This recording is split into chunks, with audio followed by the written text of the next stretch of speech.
Selamat berjumpa umat Allah yang terkasih. Kita berjumpa kembali di dalam video singkat ini yang menjadi bagian utuh dari pelaksanaan bulan Kitab Suci Nasional di Keuskupan Surabaya. Kita tahu bahwa situasi pandemi COVID-19 masih ada di sekitar kita sehingga kita kesulitan untuk bertemu di dalam lingkungan atau kelompok sebagaimana biasa. Maka sebagai pelengkap kegiatan bulan Kitab Suci Nasional kita di dalam Keuskupan Surabaya, video ini dipersiapkan untuk membantu Anda sekalian merefleksikan pengalaman kita sebagai orang beriman yang sedang sungguh berhadapan dengan situasi sulit, yaitu pandemi COVID-19. Kita akan mencoba memaknai pengalaman wabah atau pandemi, seringkali kita sebut ini, di dalam terang Kitab Suci. Maka pada video pertama ini, kita akan mulai mencoba melihat apakah Kitab Suci juga pernah berbicara tentang kisah-kisah yang bercerita tentang wabah pada masanya.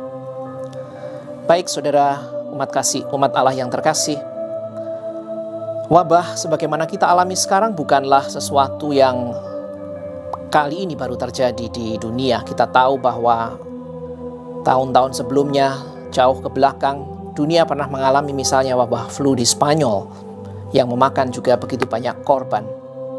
Demikian juga kalau kita mencoba membuka Kitab Suci, kita akan berjumpa dengan beberapa kisah tentang wabah.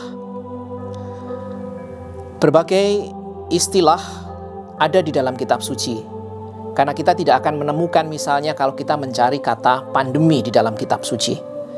Kitab Suci mengistilahkan pengalaman seperti kita alami misalnya dengan kata penyakit sampar. Dan itu bisa kita lihat misalnya di dalam kitab Keluaran bab 5 ayat 3. Ketika bangsa Israel hendak keluar dari tanah Mesir, tetapi kemudian dihalang-halangi oleh Firaun, Raja Mesir. Maka Tuhan mendatangkan sampar untuk bangsa Mesir. Demikian juga di dalam kitab Imamat, kata sampar kembali muncul sebagai bagian baik dari kutuk atau berkat yang diterima oleh Israel kalau mereka setia atau sebaliknya tidak setia kepada Allah. Atau juga di dalam kitab Bilangan bab 14 ayat 12. Maka memang Kitab Suci mengistilahkan penyakit yang tersebar luas dengan istilah sampar tanpa menyebut dengan jelas jenis apa penyakitnya. Bagi kita yang hidup sekarang, istilah wabah, orang lain mungkin menyebut epidemi atau bahkan pandemi, semuanya adalah istilah-istilah yang merujuk kepada penyebaran penyakit. Yang membedakan hanyalah luasnya penyebaran itu. Kita sebut wabah kalau penyakit itu misalnya hanya mencakup suatu daerah. Kita sebut epidemi kalau misalnya penyakit itu secara geografis menyebar lebih luas lagi, misalnya sejumlah daerah di suatu negara. Tetapi seperti COVID-19 sekarang ini kita sebut pandemi karena wilayah penyebarannya mencakup pelbagai negara di muka bumi. Umat Allah yang terkasih, kita bisa misalnya mengambil satu contoh di dalam Kitab Suci dan kita bisa membuka secara khusus dalam kitab Keluaran bab 7 sampai dengan bab 12 yang mengisahkan tulah yang diberikan oleh Allah kepada bangsa Mesir ketika Raja Mesir menghalang-halangi bangsa Israel untuk keluar dan meninggalkan Mesir untuk menuju tanah terjanji.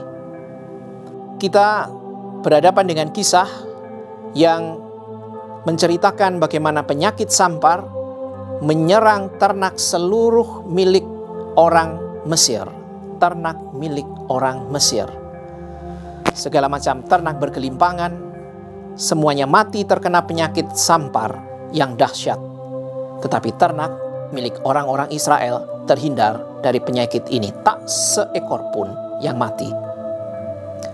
Kisah masih berlanjut di dalam Keluaran bab 8 ayat 16 sampai dengan 19 ketika nyamuk mulai muncul di mana-mana dan bisa jadi itu akan menyebabkan wabah penyakit gatal dan demam.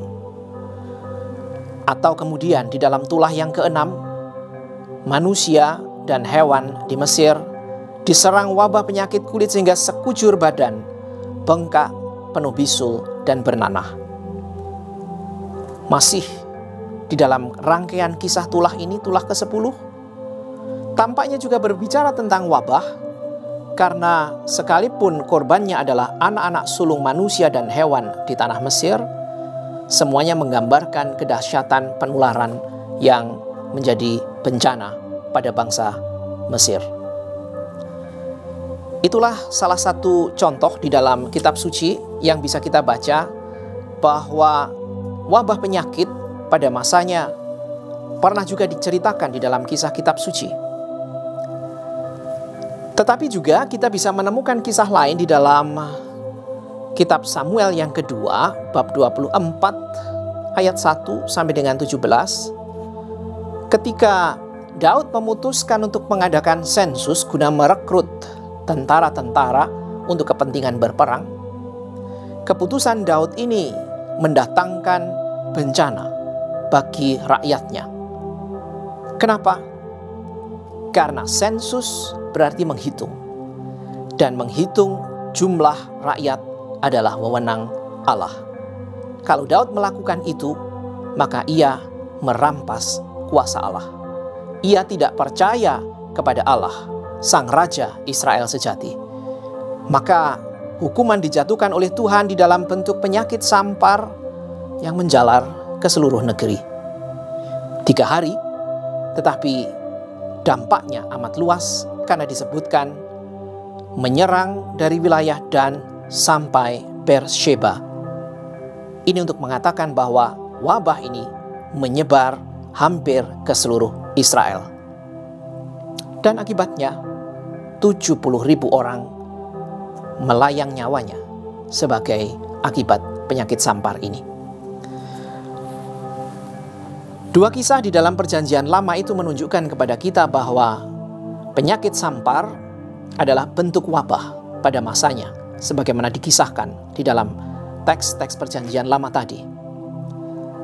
Kalau kita kemudian membuka ke depan ke dalam teks-teks Perjanjian Baru, kita tidak akan pernah berjumpa dengan kata wabah, karena sama sekali kata wabah tidak digunakan.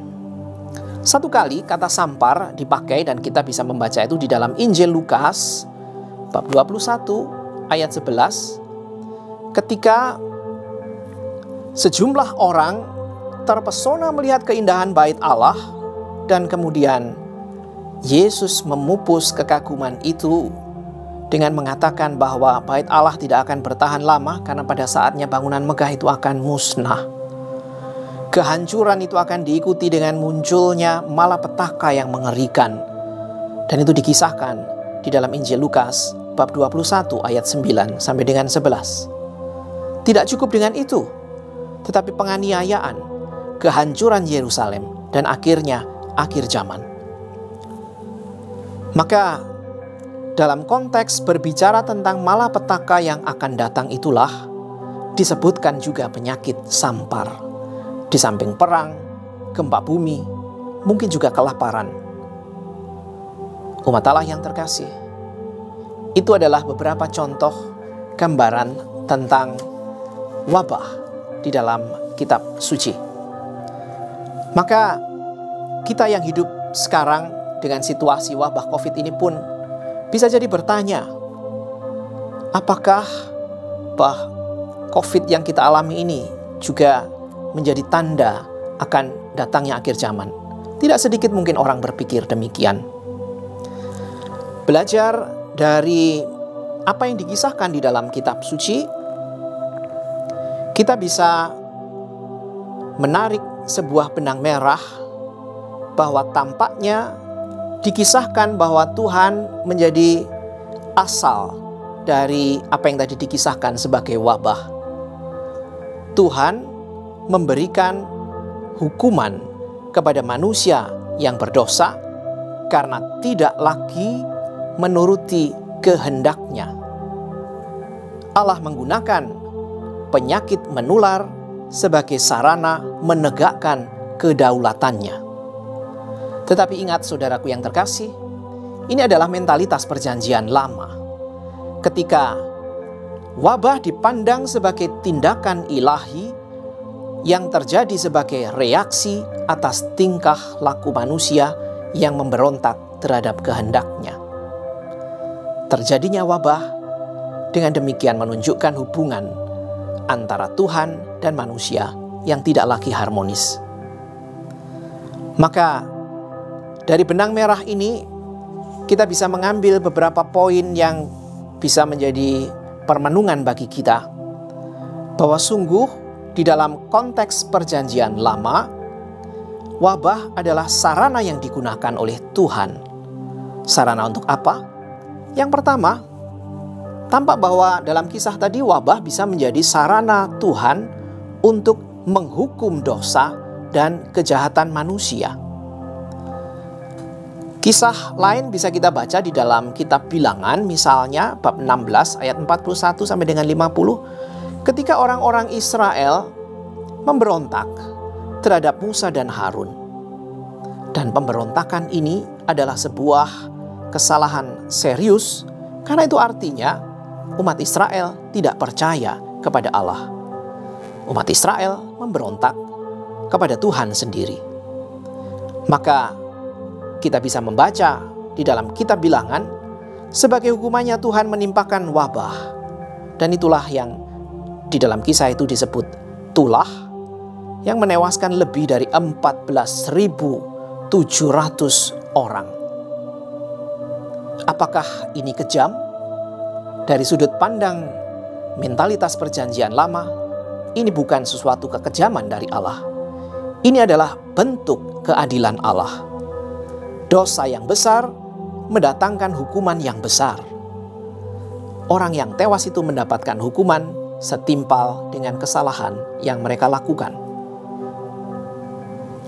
Yang kedua, dari kisah di dalam perjanjian lama, kita juga bisa belajar bahwa wabah adalah sarana yang digunakan Tuhan untuk mengajar manusia. Satu contoh misalnya adalah dari nubuat Yehezkiel, seorang nabi yang berkarya di tengah orang-orang Israel, tetapi di tanah pembuangan. Ketika kerajaan Yehuda kalah oleh Babel, karena sang raja dikisahkan berdosa di mata Tuhan, dan itu kisahnya bisa kita baca di dalam kitab 2 Raja bab 24 ayat 8 sampai dengan 17. Maka orang-orang Israel ini dibuang ke Babel.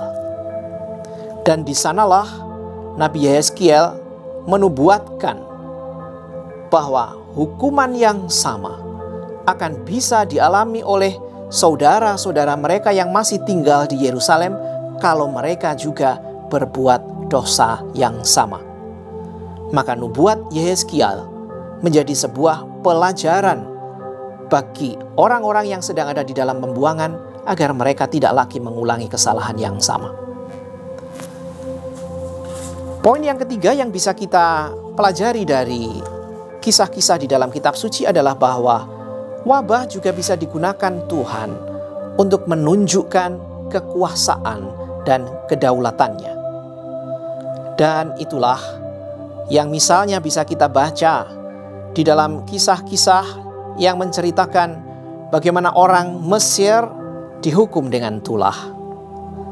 Bagaimana juga misalnya selain Mesir, ada juga bangsa lain yang mengalami penghukuman Allah, misalnya pasukan Asyur di bawah pimpinan Raja Sanhedrib. Dalam kitab 1 Raja bab 18 ayat 13, mereka bergerak menyerbu Israel, berhasil mengepung Yerusalem, tetapi akhirnya diobrak-abrik oleh Allah lewat wabah penyakit sampar. Demikianlah Tuhan menimpakan wabah kepada bangsa-bangsa asing agar mereka menyadari bahwa Dialah Allah yang berkuasa dan berdaulat. Maka, saudara sekalian yang terkasih, kita pun bisa meneruskan permenungan ini dengan poin yang keempat, ketika wabah pun juga menjadi sarana bagi Allah untuk menunjukkan bahwa akhir zaman sudah mendekat. Nuansa akhir zaman ini misalnya bisa kita tangkap di dalam pewartaan Nabi Amos yang menggambarkan hari Tuhan sebagai hari yang penuh kegelapan. Ketika saat itu datang, tak seorang pun bisa menghindarinya. Terutama orang-orang fasik, orang-orang jahat yang akan mendapatkan hukuman atas segala kejahatan mereka. Maka bagi kita sekarang, setelah mencoba melihat pelbagai kisah di dalam perjanjian lama, sebagai orang beriman, satu pertanyaan besar bisa kita renungkan. Apa yang Anda pikirkan dengan kejadian wabah atau pandemi COVID-19 yang sedang kita alami dan belum selesai sampai hari ini?